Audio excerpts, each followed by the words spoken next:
4 o'clocks take over my flower beds every year. I've tried digging them up or cutting them off as they appear. What can I do to get rid of 4 o'clocks in my beds?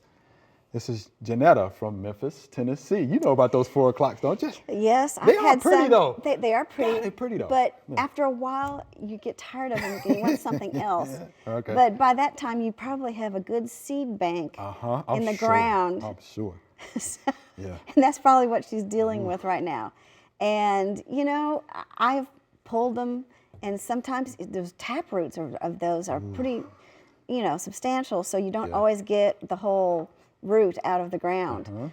And you can use glyphosate of some kind, but you got to be careful with other things in there.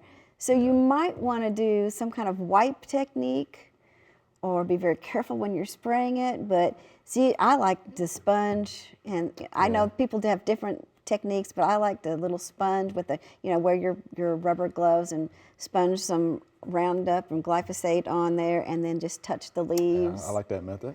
I know people have done, they wear a plastic glove, and then they wear a cotton glove. Yeah, Mr. D talks a lot dip, about that one. Dip that one, and Just, I don't know. Either way, trying to get some kind of wicking action. And I think there are some type of applicators out there that are actually a cotton rope that you can use to wick or to spot spray on them. So whatever technique you would want to use. right.